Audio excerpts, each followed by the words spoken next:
Today we'll be discussing about heated, humidified, high-flow nasal cannula in neonates.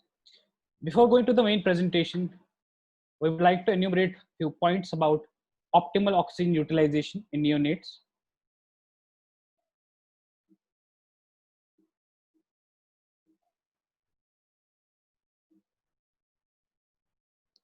The journey of oxygen started way back in 1772 when it was first discovered, but it took us almost 15 years to know about its potential and use in babies with respiratory distress. As people began to use it, they came to know that oxygen is a drug, and like any other drug, it has got certain untoward side effects if it is not used properly and judiciously. So people began to observe various morbidities associated with oxygen use, such as increased risk of cerebral palsy, increased ROP. Subsequently, researchers began to limit oxygen delivery to the neonates, but after limiting the oxygen delivery, there was increase in the mortality. For every one baby who was saved for ROP, there were increased death rates by 17. This was because of the increased oxygenation, which leads to free radical injury and almost affects each and every organ of the body. Subsequently, in 1993, there were two landmark trials known as RESAIR 1 and RESAIR 2, that is resuscitation with room air in asphyxiated neonates, which emphasized that it is better to resuscitate these neonates with room air rather than using 100% oxygen, which was norm at the time. Using room air for resuscitation leads to decreased morbidity and mortality. Subsequently, it became as a part of LCOR guidelines in 2010, and by now we know that for preterm babies less than 35 weeks, we should use FiO2 between 21 to 30% for initial delivery room resuscitation, and for more than 35 weeks, we should start with room air. And lately, we had a prospective meta-analysis, the famous NEOPROM study, which was a prospective meta-analysis, a first of its kind. Usually meta-analysis are retrospective. That is, the studies have already taken place, the results are already out, then we collate them and get a pooled estimate. But in prospective meta-analysis, the studies which are still recruiting the babies, they are taken into this meta-analysis and results are not yet out, and neither they are published. This is done to overcome bias like reporting bias, publication bias, selection bias. So it becomes like a large multi-center RCT and the results are more valid. NEOPROM study told us that how important it is to target saturation, and the target saturation for newborns is between 90 to 95% irrespective of gestation age. We all know that any baby who is admitted under our care, it is our duty to maintain him under normoxemia. That is, his partial pressure should be between 50 and 70. Any deviation from this, that is both hypoxia and hyperoxia, can be detrimental. We know that hypoxia, that is PO2 of less than 50 millimeters of mercury, can lead to lethargy, bradycardia, shock. This is because of the ischemopathy. Ischemia of the organs can lead to organ damage, and when more than one organ is involved, it can lead to death. Similarly, hyperoxia, that is PO2 more than 70, leads to vasoconstriction of the cerebral and retinal vessels. Because of the vasoconstriction, there is ischemic damage leading to increased retinopathy of prematurity and BPD. It is also known to cause post-asphyxial brain injury, which is also called as reperfusion injury, and is typically seen in cases with HIE. So remember, my friends, that oxygen is a double S word. If you do not pick a baby with hypoxia timely and do not manage it properly, he is going to have ischemic organopathy in the form of NEC, PPHN, persistent of ductus arteriosus, PVL, that is periventricular leukomalacia. And if a baby who is on oxygen, we do not monitor that oxygen and let the baby go into hyperoxia, it is going to cause increased retinopathy of prematurity, lung morbidity in the form of bronchopulmonary dysplasia, and impaired neurodevelopment outcome. So the main point from this slide is, remember that oxygen is a drug and it is not a tonic. So use it judiciously and appropriately. The war against free radical injury, we can either win or lose right in the delivery room. Why? Because we should always start resuscitation for babies who are near term with room air, and babies who are less than 35 weaker, we should start between 21 to 30%. If we use higher oxygen, there is increased morbidity as well as mortality. And more than CPAP machines and ventilators, we require blenders to titrate this oxygen therapy and give only that much of FiO2, which is required to maintain a normal saturation between 90 to 95%.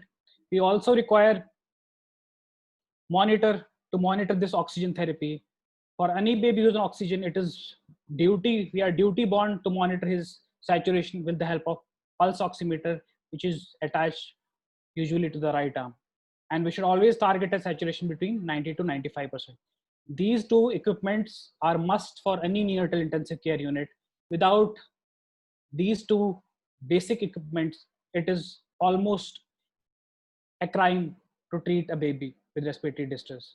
So my clinical recommendation for optimal use of oxygen is always avoid hypoxia and hyperoxia. Please use blenders in your units. Begin resuscitation with room air for term and near term babies.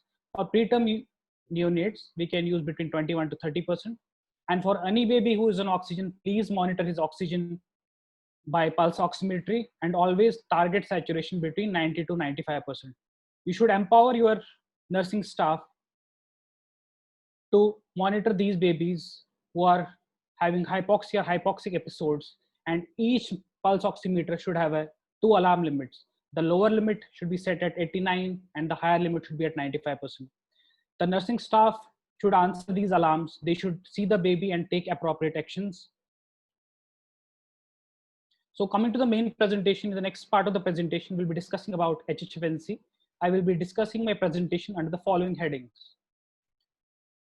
Now, before moving further, do you really think that despite having n number of modes for non-invasive ventilation, do we require another gadget?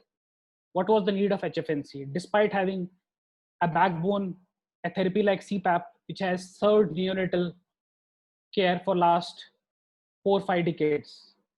Before you answer this question, let me remind you that despite CPAP being the backbone of the respiratory care in neonatology, 40 to 50% of the babies fail CPAP and they require ventilation in the first 7 days of life.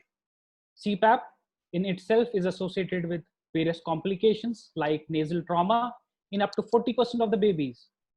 And CPAP has got a huge interface which interferes with nutritive sucking, bonding, KMC. And we know that these modalities are important for intact survival of our neonates, especially preterm neonates.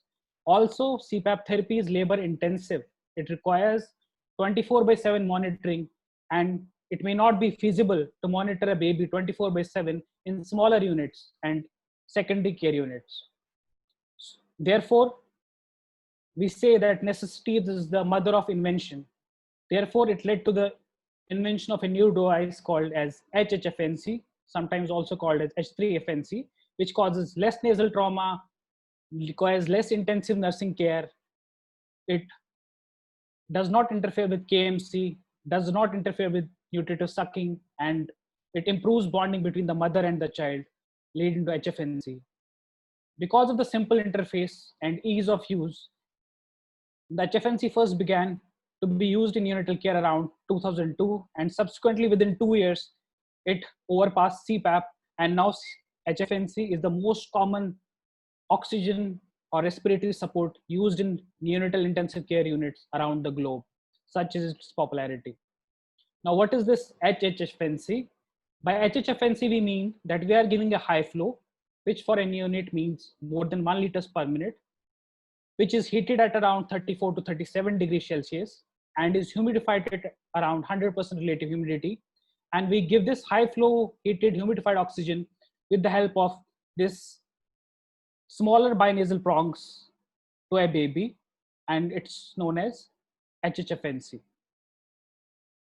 The main mechanism of action for HFNC is that it flushes out the nasopharyngeal dead space.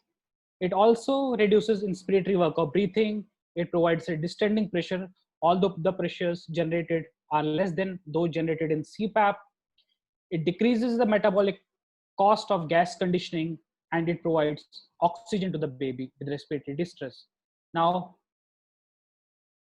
coming to the nasopharyngeal dead space washout. We know during inspiration, we breathe in oxygen through our nose, which goes into the lungs and alveoli and takes part in ventilation and oxygenation. And during exhalation, the CO2 is taken up from the blood and the lungs exhale it through the nose.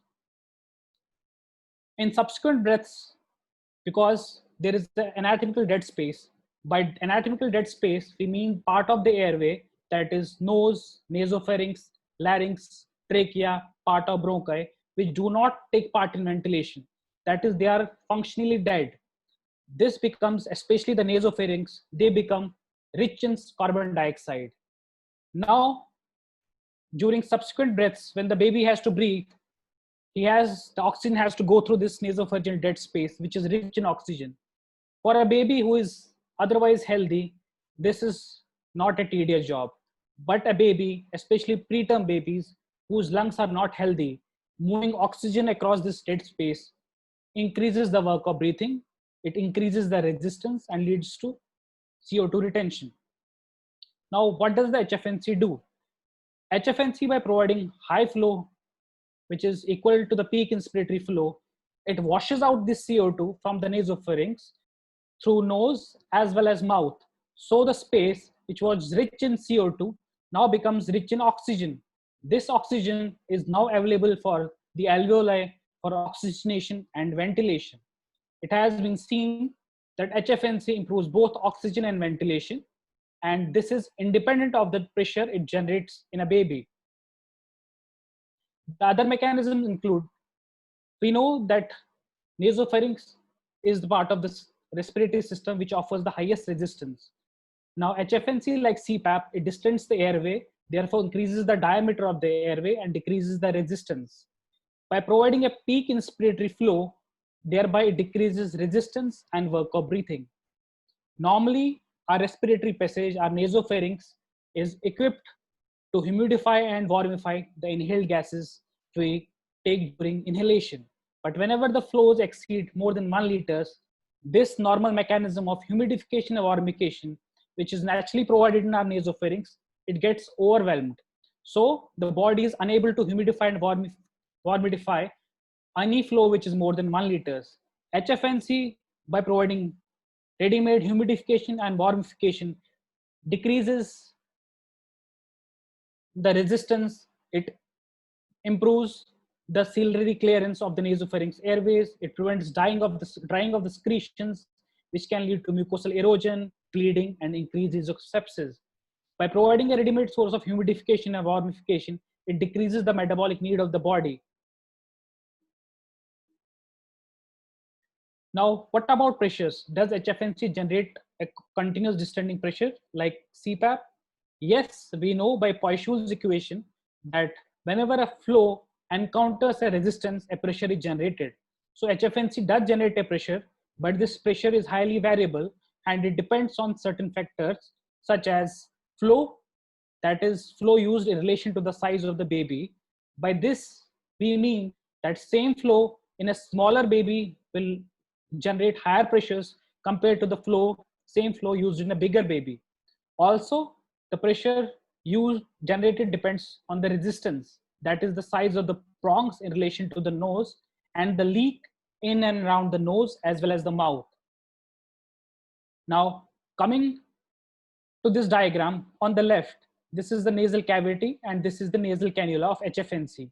Usually, the nasal cannula should not occupy more than 50% of the nares diameter. It is also known as prongs-nares ratio. If you try to occlude more than 50%, there will be higher pressures, and these higher pressures can be transmitted to the pleural space, and there can be air leaks. So always ensure that the nasal cannula of HFNC should not occupy more than 50% of the inner nares diameter. Now, about the opening and closure of the mouth. On the left-hand side, when the mouth is fully open, you can see on the x-axis there is HFNC flow rate, and on the y-axis it shows the pressure generated in centimeters of water. For a flow of 6 liters, if the mouth is open, we hardly generate a pressure of around 2 centimeters of water.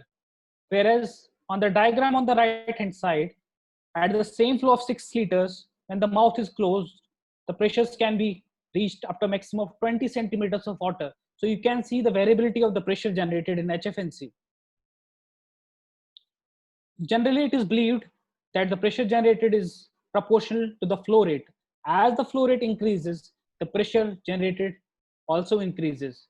Usually, it is said that we require a flow of around 4 to 6 liters to generate a pressure of around 5 to 6. It is because of this reason, whenever we start a HFNC therapy, we start in the flow rates of 4 to 6, because this is the minimum flow which is required to generate a pressure of 5 to 6 centimeters of water. Now, the main drawback of HNC is that the pressure generated is highly variable. Here in the diagram, you can see for a flow of 4 liters, the pressure can vary between 3 centimeter of water to 10. So there is huge variability.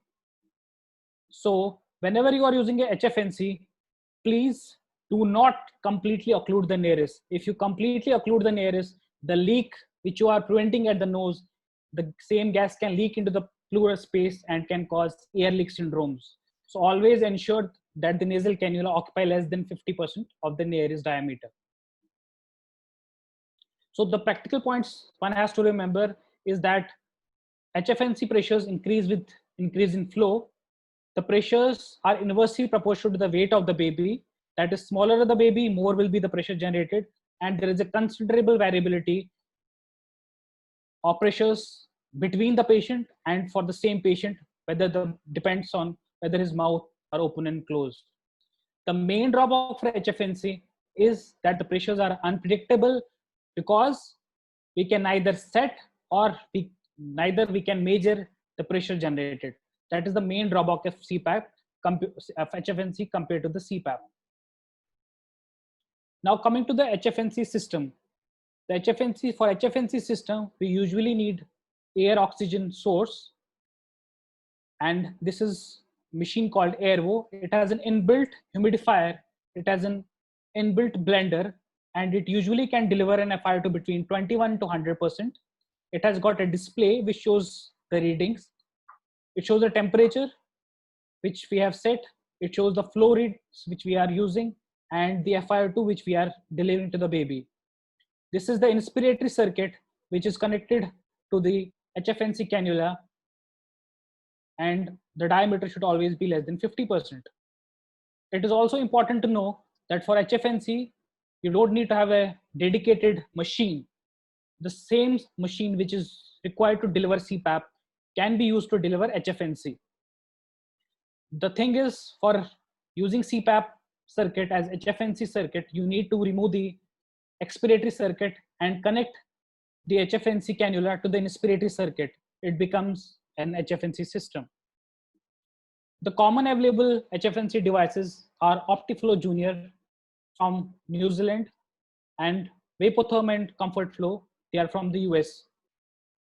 The common Indian devices which provide HFNC cannula are Humidifier Optiflow prongs and the Phoenix and CPAP FlexiCare prongs.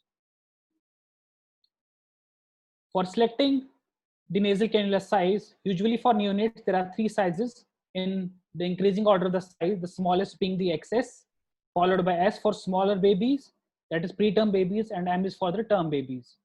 X has been a recent addition to the Airvo 2, which is used for extremely preterm babies. Always ensure that less than 50% of the diameter is occluded. For Indian market, we have some Indian brands also, like for example, Flexi Intercare. Here I'm not promoting any brand, so I don't have any conflict of interest. This is just for general knowledge. We have Phoenix providing an CPAP machine. FlexiCare usually has cost of around 650 rupees and it comes in different sizes. We also have Nice Neotech, which has got HyFlex. That is a circuit which is compatible with other ventilator circuits, and it has other cannula, HFNC cannula, which is known as MaxFlow. These are compatible only with their own machines. Now coming to the indications, there are indications almost similar to the CPAP. These include post-extubation as a primary support for RDS, apnea of prematurity, any baby who's on CPAP and has nasal trauma, and for giving delivery room CPAP. Contraindications are very few.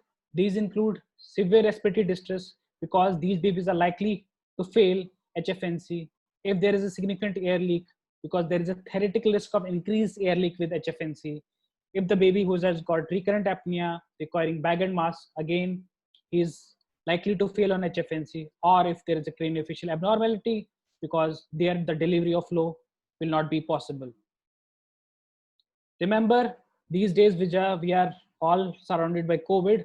So for COVID babies, it has been shown in adult studies that HFNC can lead to significant dispersion of viruses, and it increases with increasing flow. So whenever you are using HFNC for a COVID positive baby, do not use higher flows, use low to moderate flows. The most common indication of use of HFNC around the globe is post-extubation. This is the only condition where HFNC is similar to CPAP. Multiple studies have shown that there is no difference in treatment failure, defined as failure of extubation in the first 7 days of life. There is no increased mortality. In fact, HFNC is associated with significant decreased nasal trauma. It decreases nasal trauma by 35%. There is a decreased risk of pneumothorax. There is a decreased risk of severe NIC or GI perforation with HFNC. This is a forest plot. The line is called a line of null effect. Whenever this large diamond, which is the pooled effect, it touches this line of null effect, it shows that both the therapies are equal and none is superior than the other. So in fact, in the subgroup between 29 to 32 weeks of gestation, HFNC did better than CPAP. The reintubation rates with HFNC were lesser compared to CPAP. For primary support, it is good to say that HFNC is inferior to CPAP, especially in preterm babies less than 32 weeker. Here again, you will see the diamond is on the right hand side of this null effect, and therefore it shows clear CPAP is better than HFNC when you consider it as a primary respiratory support for baby with RDS. Also, both the Indian studies and the international studies had to be terminated in between because there was such a remarkable difference between the two therapies. And this failure was more common in babies who had severe respiratory distress, defined as SS score of more than 5, and neonates who were less than 32 weeks of gestation. So you may consider HFNC as a primary support in babies who are more than 32 weeks or babies who have mild to moderate respiratory distress. HFNC has also been compared to NIPPV, although it is a single study, but it showed good encouraging results and there was no difference in the primary outcome, although the HFNC group required longer respiratory support compared to the CPAP. A single study which evaluated HFNC compared to CPAP for apnea prematurity showed that HFNC, when used in flow rates of 1 to 2.5 liters per minute, it decreases, or it is useful for treatment of apnea prematurity. There was no difference in apnea bradycardia between the CPAP arm and the HFNC arm. So it can be used in apnea prematurity, but with a caution. Another indication is weaning from CPAP. There are 4 RCTs which show that HFNC can be used for a baby who is on CPAP. HFNC has been shown to decrease the duration of oxygen by almost half. It also decreases the duration of hospital stay by 4 difference. However, there was no difference in BPD. So remember, you can consider using HFNC for weaning a baby who is on CPAP if the baby requires prolonged CPAP support, that is more than 7 days, or babies who have BPD who tend to require CPAP for a pretty long time, because HFNC will promote bonding, it will promote KMC, it will promote nutritive sucking. So in babies who are requiring CPAP more than 7 days, consider HFNC when the CPAP comes down to 5 and FR2 comes down to 30%. HFNC has also been studied for giving delivery room CPAP. In a study on 28 babies, it was shown that HFNC can be useful and it is feasible to transport babies from delivery room to HFNC without any increase in side effects such as pneumothorax, pulmonary hemorrhage, grade IVH, or use of inotropes. In fact, use of delivery room HFNC decreases rate of use of surfactant and ventilation. But still, there is only preliminary data. More data needs to be generated. The best thing about HFNC is that it is preferred by staff, by parents, and it is comfortable to the baby. In one of the studies where they studied CPAP and HFNC, the primary outcome was the EDIN score. EDIN score is a pain scale. In the HFNC group, although the pain was lesser, but it was not statistically significant. Also, the ambient noise was comparable between the HFNC and the nasal CPAP. What is commendable is that the child satisfaction, contact and interaction between the baby and the mother, and the possibility of the parents taking part in the care of the baby was statistically significant in the babies who received HFNC. Also, it is important to note that the babies who were on HFNC, they had significantly lower rates of respiratory rate, thereby showing more comfort and lesser work of breathing in babies who are on HFNC. So for initiating HFNC, you need to start at a flow rate of 5 liters per minute, begin with FiO2 of 50% and adjust it according to the saturation using a pre-ductal saturation monitor, pulse oximeter, and ensure that at least there is 50% leak in the nostril, that is prong is less than 50% of the nares diameter. You can remember rule of 5-3 for H3, that is flow of 5, FiO2 50% and leak of 50%. If there is persistent respiratory distress in the form of retractions, saturation is less than 90%, there is persistent tachypnea, go on increasing the flow rates in increments of 1 liter per minute, and we can increase it maximum up to 8 liters. Beyond 8 liters, the safety has not been studied, so never go beyond 8 liters in newborns. Safety, majority of the data does not show that HFNC increases death compared to CPAP. Also, the rates of pneumothorax were similar. In fact, in subgroups, they were lesser compared to CPAP. In some studies, there has been increased duration of oxygen. That can be explained because the weaning strategy for HFNC is still not decided. It's not universal. It is not uniform across the globe. In fact, this data shows us that HFNC, whether it is used as a primary support or it is used as post-extubation, the incidence of nasal trauma is significantly lesser with HFNC compared to CPAP. Now, when should we consider weaning a baby from HFNC? Whenever the baby is HFNC, who's on HFNC stable for 12 to 24 hours, start weaning FiO2 first. Do not decrease flow rates. First, come down on the FiO2. Once you have come down to FiO2 of 30%, then decrease the flow rates by decrements of 1 liter per minute every 12 to 24 hours. The point to remember here is the more premature the baby, the more gradual decline should be there. Do not go fast on decreasing the flow rates in more premature babies. Always grow slow in more premature babies. And once you reach a flow rate of 2 to 3 liters, then the HFNC can be discontinued. But during weaning of HFNC, always monitor the baby with the help of certain objective monitoring parameters. You can use scores like Downey score, Silverman-Anderson score. And if there is any sign of increased work of breathing, you should come back to the previous flows. Do not make haste in weaning a baby from HFNC. Now, when to consider HFNC failure? Consider HFNC as a failure if there is persistent FiO2 requirement of more than 50 to 60%, or if there is clinically increased work of breathing, baby is not maintaining on flow of 8 liters, there is persistent respiratory acidosis in the form of pH being less than 7.2, there is hypercarbia with PCO of more than 60%, baby is having recurrent apnea despite being on maximum settings, requiring bag and mask. The point to remember in HFNC failure is whenever a baby fails HFNC, do not jump to ventilation. Always consider rescue CPAP. In majority of the large trials, it was shown that babies who fail HFNC can be managed on CPAP alone. The summary of my presentation is that whenever a baby presents with RDS, you should always consider CPAP on RNIV. However, one may consider HFNC in babies who are more than 32 weeks or have mild to moderate respiratory distress. In case there is CPAP failure, then you can consider other modes which will be discussed in subsequent lectures, NIV and ventilation. And for post-extubation, that is once the baby is off ventilation, CPAP, NIV, HFNC, all are almost comparable. You can choose any mode.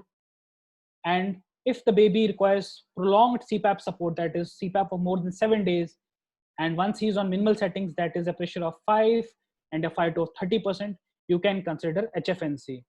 And in cases who fail HFNC, you can always manage these babies with CPAP or NIV. There is no need for ventilating these babies. Last but not the least, in present COVID times, do not let anxiety and boredom overtake you. Be the flow, challenge your ambitions, use your abilities to deliver better neonatal care. Thank you.